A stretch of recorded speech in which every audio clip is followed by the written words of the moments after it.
آپ کی طبیعت نہیں مان رہی تو طبیعت کو سمجھانا ہے، شریعت نہیں بدلی جائے گی بلکہ طبیعت بدلی جائے گی۔ ٹھیک ہے، یہ بھی آپ نے سن لیا۔ اس سے اگلی آیت جو آج میں پڑھ رہا ہوں آپ کے سامنے، اس آیت کے بعد کیا حکم ہے؟ وَتُعَزِّرُوهُ وَتُوَقِّرُوهُ۔ ایمان لانے کے بعد سب سے پہلا کام نبی کی تعظیم اور توقیر کرنی ہے۔ نماز، روزہ، زکوٰۃ، حج، نیکیاں سب درجہ رکھتی ہیں۔ نبی کی تعظیم نہیں ہوگی تو نماز نہیں ہوگی، روزہ نہیں ہوگا۔ تو نبی کی تعظیم سارے فرضوں کی جان ہے، اس کا خیال رکھنا ہے۔ کوئی بات اشارتاً کنایتاً وہ بھی اگر مناسب نہیں ہے ان کے بارے میں، وہ بھی کرنی نہیں ہے، سننی نہیں ہے۔ یہ لازمی ہے۔ نبی کی تعظیم و توقیر اس حوالے سے کوئی رعایت اونچی کہہ دیجئے نہیں۔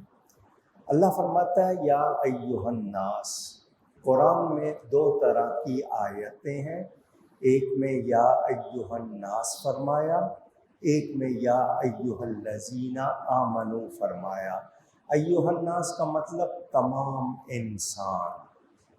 فرمایا انا خلقناکم، ہم نے تمہیں پیدا کیا، بنایا، من ذکر و انثی، ایک مرد اور ایک عورت سے، وجعلناکم شعوبا وقبائل لتعارفوا، اور تمہیں بانٹ دیا، بنا دیے خاندان، قبیلے۔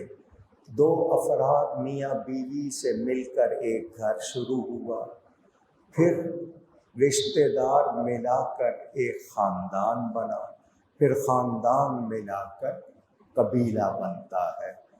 فرمایا یہ تمہاری پہچان کے لیے ہے۔ یہ لفظ آپ سے بھی سننا چاہتا ہوں، تمہاری۔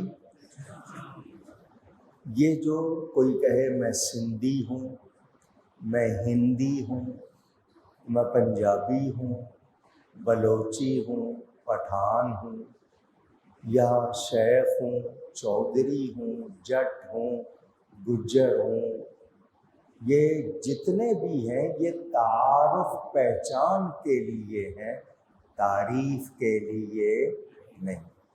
کسی کا پنجابی یا سندھی ہونا اس کی تعریف نہیں ہے، اس کا تعارف ہے، پہچان ہے۔ اس حوالے سے آپس میں کبھی بھی نہیں جی یہ پنجابی ہے میں تو اس سے نہیں بات کروں گا، یہ پٹھان ہے میں تو نہیں کروں گا، نہ، یہ پہچان کے لیے ہے۔ اللہ کے نزدیک عزت والا کون ہے؟ ان اکرمکم عند اللہ اتقاکم، اللہ کے نزدیک وہ عزت والا ہے جو اتقا، اللہ سے زیادہ ڈرنے والا ہے، زیادہ نیک ہے، وہ اللہ کے نزدیک زیادہ عزت والا ہے۔ یہ کس کی اولاد ہے؟ وہ کس کی اولاد ہے؟ آپ لوگ اپنے خاندان کا نام لیتے ہو، ہم سب حضرت آدم کی اولاد ہیں یا نہیں؟ اونچی، سارے ہی نبی کی اولاد ہے۔ دیکھا جائے تو ہم سب نبی کی اولاد ہیں، مگر ہمارے اندر یہ جو خاندان قبیلے ہیں یہ منع نہیں ہے۔ کوئی اپنے آپ کو لکھے کہ جی میں مہاجر ہوں، میں پٹھان ہوں، خان ہوں، لکھنا منع نہیں، بولنا منع نہیں، مگر یہ فضیلت کی باتیں نہیں ہیں، یہ مختلف ہیں۔ کیا ہیں؟ کیا ہیں؟ مختلف ہیں۔ ایک ہوتا ہے مختلف ہونا، ایک ہوتا ہے مخالف ہونا۔ تو یاد رکھیں، کوئی ترکھان ہے، کوئی انجینئر ہے، سول انجینئر ہے، الیکٹرک انجینئر ہے، یہ شعبے ہیں کام کے، مگر انسان کی عزت کس چیز سے ہے؟ ایمان اور تقوی۔ اگر عزت والے ہونا چاہتے ہو تو ایمان میں درست ہوو، عمل میں درست ہوو، ورنہ تمہاری کوئی حیثیت نہیں ہے۔ اچھا، ایمان بھی دل میں ہوتا ہے، کفر بھی دل میں ہوتا ہے، نفاق بھی دل میں۔ آپ کے تمام اعمال اسی کا اظہار ہوتے ہیں۔ تو یاد رہے، دل میں ایمان نقش ہونا چاہیے۔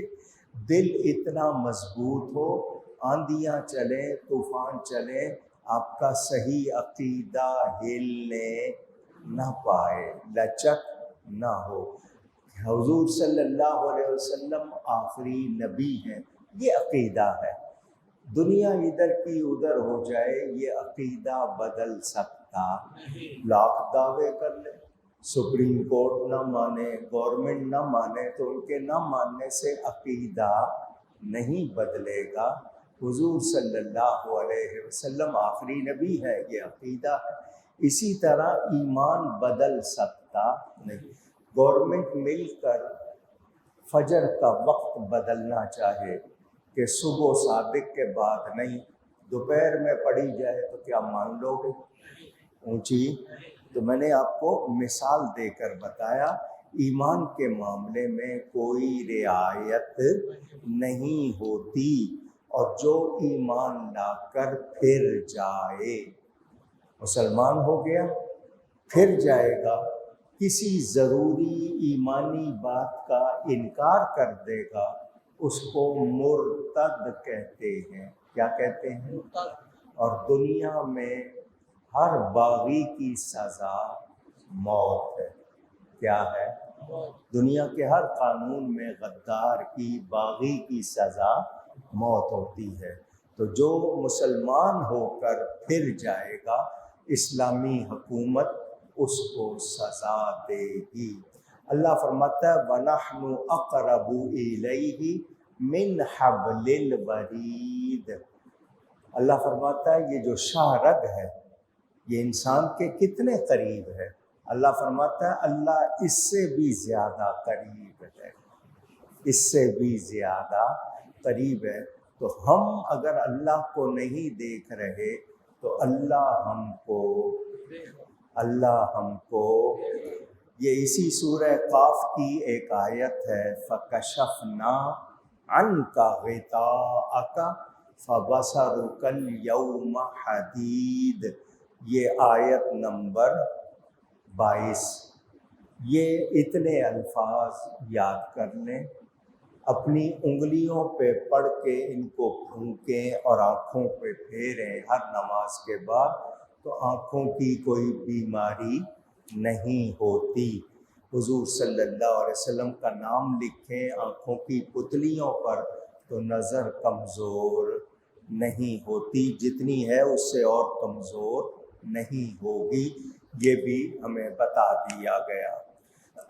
اس حوالے سے میں واقعہ سناتا ہوں، ٹائم بہت تھوڑا ہے، وہ آپ کی فرمائش بھی ہوتی ہے تو میں مختصراً سنا دیتا ہوں۔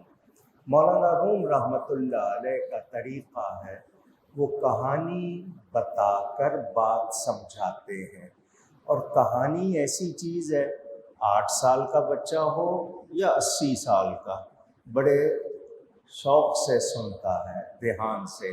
کہیں روک دو تو کہتا ہے آگے کیا ہوا؟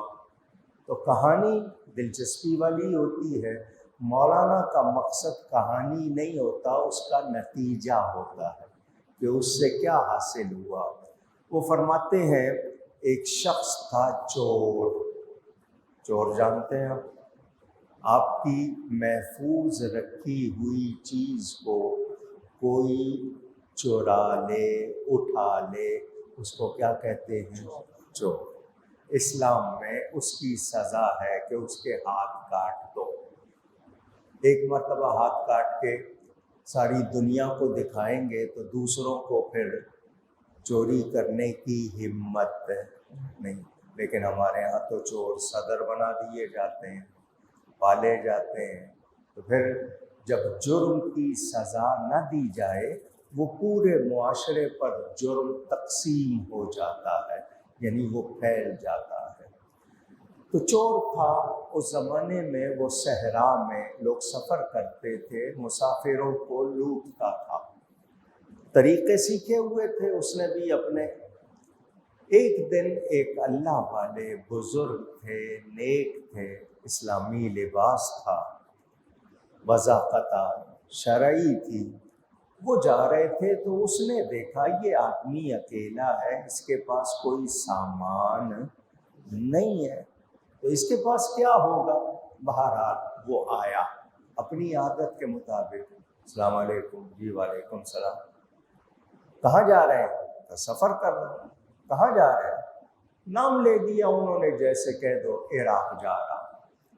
اچھا، ایسے ہی جا رہے ہیں؟ کیونکہ بعض لوگوں کو عادت ہوتی ہے کوریدنے کی، خام خواہ پوچھتے ہیں، سوال زیادہ نہیں کرنے چاہیے، کوئی بات کرے تو ٹھیک ہے، ورنہ خام خواہ آپ دوسرے کے معاملے میں دخل دے رہے۔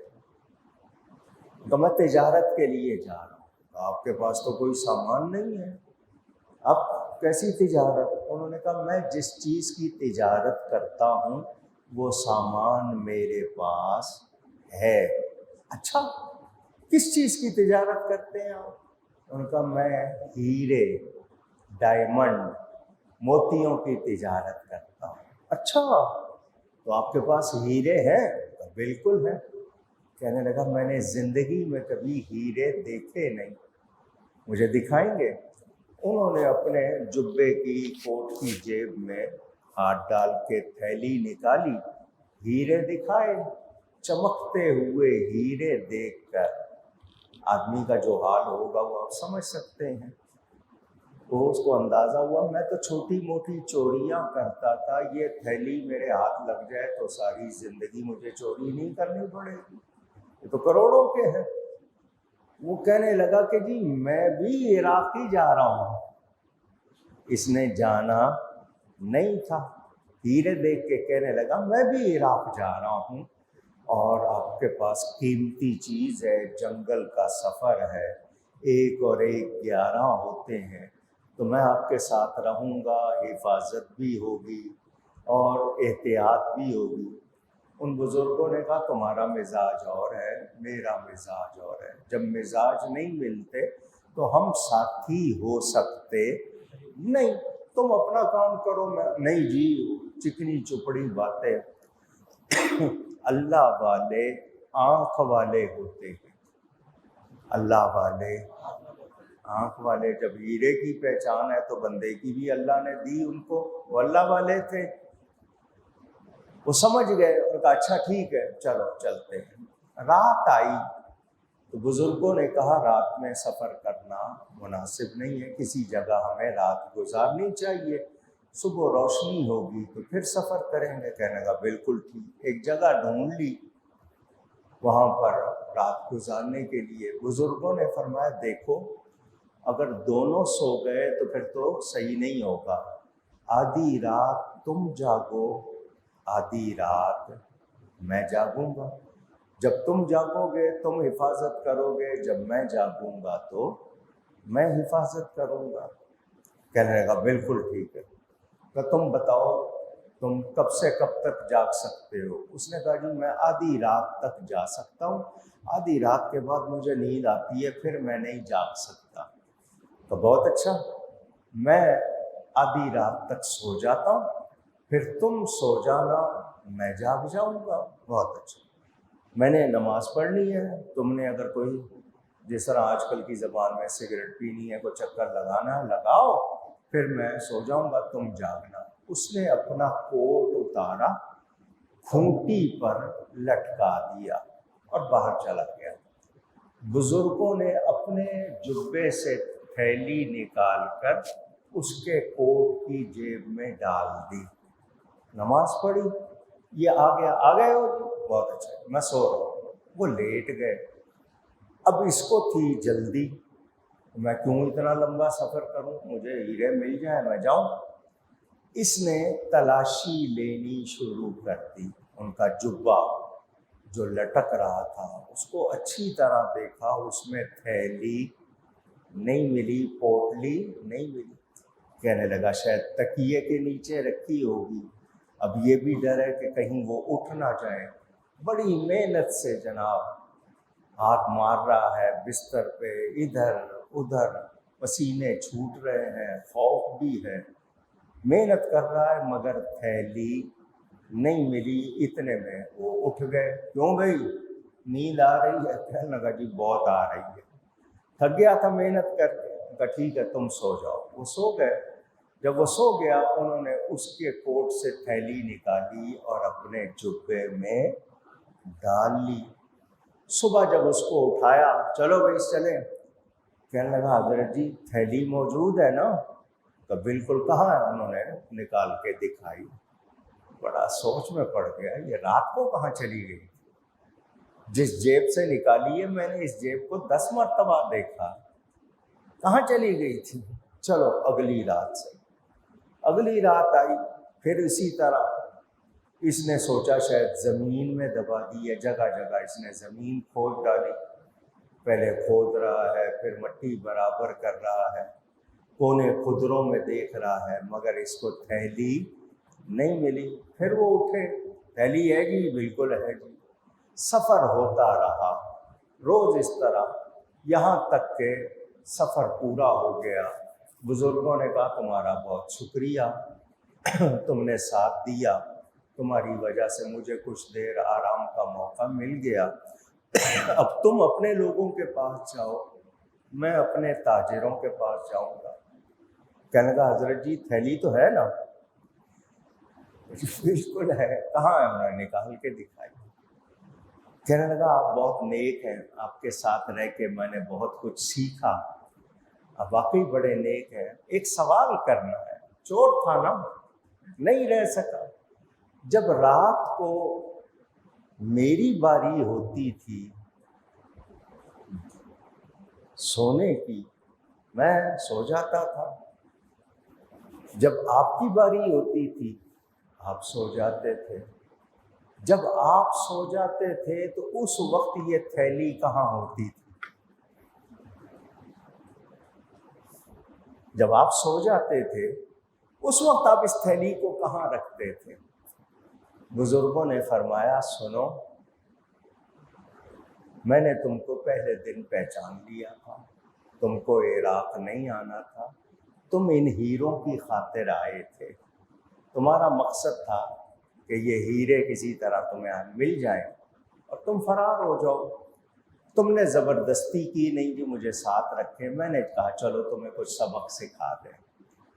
تو جب رات کو تمہاری ڈیوٹی ہوتی تھی جاگنے کی اور میں سو رہا ہوتا تھا، میں اس تھیلی کو تمہارے کوٹ کی جیب میں ڈال دیتا تھا، تمہیں کبھی یہ خیال بھی نہیں ہوتا تھا کہ میری جیب میں ہوگی یہ چیز، تم میرا سامان ڈھونڈتے رہے، تم نے اپنے اندر جھانکا نہیں۔ جملہ انہوں نے کہا یہ تھیلی تم سے قریب ہوتی تھی، تم اس سے دور ہوتے تھے، یہ تھیلی تم سے قریب ہوتی تھی مگر تم اس سے دور ہوتے تھے، اپنا سامان جھانک لیتے، اپنے اندر جھانک لیتے، مگر ادھر ادھر جھانکتے رہتے۔ مولانا یہ کہانی بیان کر کے فرماتے ہیں، اللہ فرماتا ہے میں ساتوں آسمانوں میں نہیں سما سکتا، ساتوں زمینوں میں نہیں سما سکتا، سمانا چاہوں تو بندے کے دل میں سما جاؤں۔ اللہ فرماتا ہے وَنَحْنُ أَقْرَبُ إِلَيْهِ مِنْ حَبْلِ الْوَرِيدِ، میں شاعرک سے زیادہ قریب ہوں، تم ادھر جا کے ڈھونڈتے ہو، ادھر جا کے ڈھونڈتے ہو، اور رب اندر موجود ہے، اپنے من میں ڈوب کر پا جا سراغ زندگی، اپنے اندر جھانکو۔ تو یہ آپ کو اعتکاف کرنے والوں کو موقع ملا ہے اپنے اندر جھانکنے کا۔ ہم 11 مہینے کیا کرتے رہتے ہیں، کس طرح وقت گزارتے ہیں، کیا بولتے ہیں، کیا کرتے ہیں، تو اپنے اندر جھانک کر خود اپنے آپ کو تلاش کر لو، اپنی اصلاح کر لو۔ یہ اگر صفائی ہو گئی تو اگلا سفر آسان ہو جائے گا۔ کوشش کریں اللہ کی یاد میں وقت گزاریں، قرآن زیادہ سے زیادہ پڑھیں۔ اعتکاف کرنے والے ایک قرآن دن میں ختم کرتے تھے، ایک رات میں ختم کرتے تھے۔ حضور صلی اللہ علیہ وسلم ان 10 دنوں میں گھر والوں سے کہتے تھے کمر کس لو، خود بھی جاگتے تھے، ان کو بھی جگاتے تھے۔ تو یہ چند گھڑیاں ہیں، اگر یہ آپ کو مل گئیں، آپ نے اپنا کام کر لیا تو بیڑا پار۔ اور اگر ٹیلی فون پہ لگے رہے، فیس بک پہ لگے رہے، ایک دوسرے سے گپے مارتے رہے تو پھر کوئی فائدہ نہیں۔ اللہ تعالی ہمیں توفیق دے کہ ہم اپنے آپ کو بخشے جانے، بخشوانے کے قابل بنا لیں، کہ ہم بخشے جائیں۔ کوشش کریں گفتگو میں کوئی غلطی ہوئی ہو، اللہ تعالی اس کے رسول صلی اللہ علیہ وسلم کی بارگاہ میں توبہ کرتا ہوں۔ معتکفین خیال رکھیں کہ کیمرے بھی لگے ہوئے ہیں اور آپ کی نگرانی بھی ہوگی۔ فرض نماز کی کوتاہی نہیں کرنی، سونے کے وقت سوئیں، مگر جو وقت گزارنا ہے نیکی میں، کوئی ایک دوسرے کی چوری کرے گا یا سگریٹیں پیتا ہوا پکڑا جائے گا یا فالتو وقت گزارے گا، اس کو اٹھا دیا جائے گا، کوئی لحاظ نہیں کیا جائے گا۔ اللہ کے لیے آئے ہو تو یاد رکھو اللہ آپ کو دیکھ رہا ہے۔ اللہ تعالی نیکی کی توفیق